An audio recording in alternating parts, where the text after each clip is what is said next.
Hello everyone, কেমন আছো? আশা করি ভালো আছো। তো আমিও ভালো আছি। আজকে সকাল সকাল অনেক খুশি হয়ে গেলাম। তো শাড়ি দুটা অর্ডার করেছিলাম কদিন আগে, দুইটা একসাথে এসে পড়েছে, কিন্তু একসাথে অর্ডার করি নাই, বেলেগ বেলেগ করে অর্ডার করছিলাম। একটা 3 দিন আগে আর একটা 3 দিন পরে, কিন্তু একসাথে এসেছে, তার জন্য বেশি খুশি লাগছে। তো আমি শাড়িটা নিয়েছি মিশোর থেকে। কেমন হয়েছে কিন্তু প্লিজ বলো তোমাদের সবাই, কোনটা বেশি ভালো লাগছে বলো। কালার তো অন্যরকম অন্যরকম, বলবে কোনটা বেশি ভালো লাগছে। তো আমি নিয়েছি, আমার ভালো লাগছে। এক জায়গাতে ঘুরতে যাব, তার জন্য অনেক কিছু শপিং করা হচ্ছে। আর কোথায় যাব তোমরা ভিডিওতে বুঝতেই পারবে। তো আমি তো সব ভিডিও শেয়ার করি। আরও দুটো শাড়ি নিয়েছি, ওই দুটো তোমাদের সাথে শেয়ার করবো। অনলাইন থেকেই নিয়েছি ফার্স্ট টাইম। আমি অনলাইন থেকে একবারে 4টা শাড়ি অর্ডার করেছি। আরও আমি এরকম অনলাইন থেকে কমে আনি, মার্কেট থেকে বেশি কিনি। এইবার ফার্স্ট করেছি, কিন্তু শাড়িগুলো ভালোই এসেছে, আমার ভালোই লাগছে।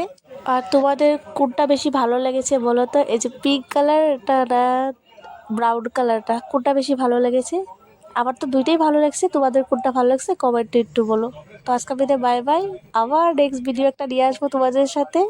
আবার দুইটা শাড়ি নিয়েছি না, ওই দুইটা শাড়িরও তোমাদের ভিডিও শেয়ার করবো। তো বলবে 4টার মধ্যে কোনটা ফার্স্ট ভালো লাগছে।